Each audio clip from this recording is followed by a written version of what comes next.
Bab 22b. Kau akan menyesal, karena sudah merebut Panji dariku. Aku bersumpah akan merebutnya kembali dari sisimu. Camkan itu. Joanna tersenyum licik, di atas bibir merah menyalanya. Anjani menarik napas panjang. Jika wanita itu mengira dirinya gentar dengan ancaman, maka Joanna sudah salah besar. Anjani sedikit pun tidak takut dengan gertakan Joanna. Ia memilih meladeni wanita itu, ketika Joanna mengirim pesan lewat ponsel dan meminta bertemu. Anjani memberanikan diri menghadapi wanita itu, dengan menerima tawaran makan siang dari Joanna. Kebetulan hari Sabtu, anak-anak belajar hanya sampai jam 11.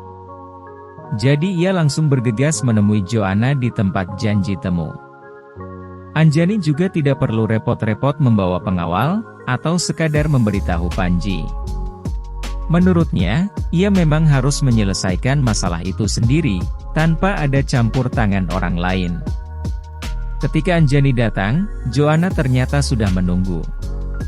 Pakaiannya benar-benar seperti gadis murahan dengan bukaan di sana-sini, mempertontonkan aset pribadi, yang seharusnya tidak diekspos secara membabi buta seperti itu. Sebatang rokok terselip di sela jemari Joanna yang berkuku panjang dan berkutek menyala. Sesekali wanita itu menghisap dengan santai, sesekali mengembuskan asap ke udara, seakan dengan begitu ia sudah menguasai dunia. Kenapa aku harus takut kepadamu? Dengan Mas Panji memilihku, artinya aku memang lebih istimewa. Lagi pula, kamu hanyalah masa lalu. Masa lalu itu sepantasnya hanya untuk dibuang. Mereka duduk berhadapan, dan Joanna sebagai si pengundang kelihatannya tidak memiliki niat untuk menawarkan sesuatu kepada Anjani.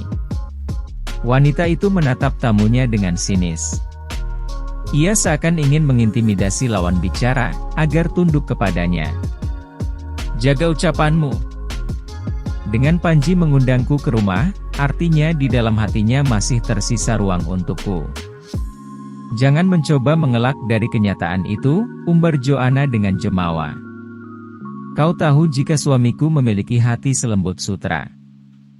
Ia tidak pernah berkata tidak, terhadap apapun permintaan seseorang kepadanya. Dalam kasusmu, jujur awalnya aku memang merasa kesal, dan menganggap suamiku tidak setia. Oh ya? Bukankah itu kenyataan? Anjani menggeleng pelan. Kemudian ia memperbaiki posisi duduk, agar dapat menatap wajah Joanna dengan jelas. Sesungguhnya Joanna adalah wanita yang sangat cantik. Sayang sifatnya tidak sepadan, dengan kelebihan yang Tuhan berikan. Wanita itu memiliki mata yang indah, dengan bulu mata lentik, tetapi terlihat keberatan dengan maskara tebal yang dipakai. Ternyata kenyataannya tidaklah demikian. Kamu tahu betul sifat Mas Panji seperti apa. Kau sangat paham, bagaimana cara memanipulasi hatinya agar percaya kepadamu. Sayang, hubungan kami justru semakin mesra, dan semua berkat sandiwaramu yang hebat. Jelaskan padaku, apa maksud dari perkataanmu itu, seru Joanna, dengan satu tangan menggebrak meja agak keras. Untung mereka berada di ruang privat, hingga kelakuan barbar Joanna tidak harus menjadi konsumsi publik. Kamu sangat mengetahui sifat Mas Panji, tanpa aku harus menjelaskan kepadamu. Saranku, jauhi suamiku untuk selamanya. Tidak ada yang pernah lolos, jika berani mengusik keluarga Hadiwijaya. Kamu tidak akan diterima di dalamnya, karena kelakuanmu selama ini. Apa aku mendengar seseorang sedang mengancamku? Kamu yang tahu apa maksud dari perkataanku. Mas Panji mungkin dulu menyukaimu, karena kamu polos dan apa adanya. Selain itu, dulu kamu belum keluar dari koridor. Tapi sekarang, cobalah bercermin dan lihat seperti apa dirimu. Aku tidak butuh seseorang untuk menceramahiku. Ini hidupku, dan aku berhak melakukan apapun di dalam kehidupanku, termasuk melenyapkanmu selamanya, teriak Joanna, dengan mata penuh sorot kebencian. Ia bangkit dari kursi dengan gerakan kasar. Matanya menatap penuh dendam kepada Anjani, yang masih bergeming.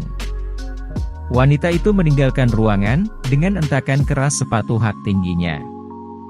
Anjani menatap kepergian Joanna, hingga menghilang di balik pintu.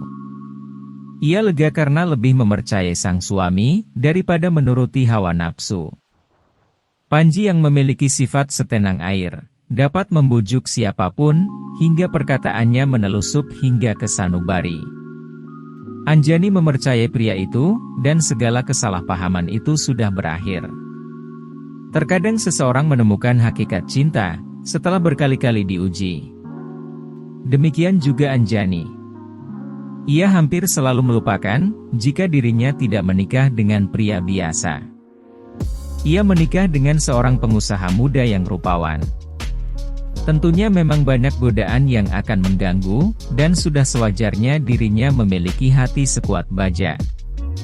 Tidak berapa lama, Anjani mengikuti jejak Joanna.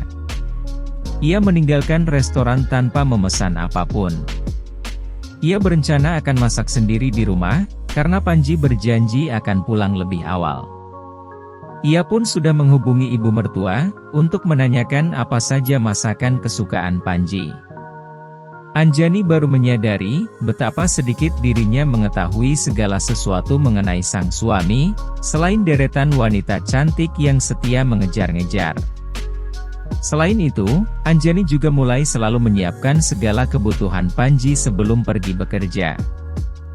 Mulai dari menyiapkan pakaian, membantu memasang dasi, hingga memasak sarapan lezat, tanpa obat pencahar di dalamnya. Anjani menghidangkan dengan penuh cinta, dan tidak lupa secangkir kopi hitam sebagai pelengkap. Assalamualaikum. Mas, ada apa? Anjani mengangkat ponsel, yang berdering di dalam saku baju. Ia baru mengenakan jaket dan helm, ketika benda itu mengganggunya. Tetapi senyum manisnya segera tersungging, begitu mengetahui siapa penelpon itu. Waalaikumsalam. Sudah sampai rumah apa belum? Aku hanya ingin memberitahu, jika nanti mungkin aku akan pulang agak terlambat dari jadwal semula. Suara Panji yang bening di seberang sana, seperti oase sejuk yang melindungi dari teriknya sinar mentari ibu kota. Ada beberapa perjanjian, yang harus aku tinjau ulang dengan klien. Tidak masalah. Artinya aku juga akan memiliki waktu lebih panjang, untuk menyiapkan hidangan makan malam. Terima kasih untuk pengertian kamu, sayang. Jaga diri baik-baik, dan jangan memberiku obat pencahar itu lagi ya. Ih, Mas Panji jangan mengingatkan masa lalu deh. Suara tawarnya Panji membuat hati Anjani dipenuhi bunga-bunga, dengan beribu kepak kupu-kupu di sekitar. Kalau begitu, sampai jumpa nanti. I love you so much. I love you too. Anjani mengeluarkan motor dari tempat parkir, semakin menjauh memasuki keramaian ibu kota yang menggila di siang yang terik itu. Ia mulai merasa ada keanehan, ketika rem di kedua tangan tidak berfungsi. Padahal motornya melaju dengan kencang. Sementara tidak jauh di depan, sebuah persimpangan jalan terlihat ramai dengan lalu lalang kendaraan. Lampu lalu lintas di depan sebentar lagi akan menyala merah, dan ia kehilangan kendali atas laju motor.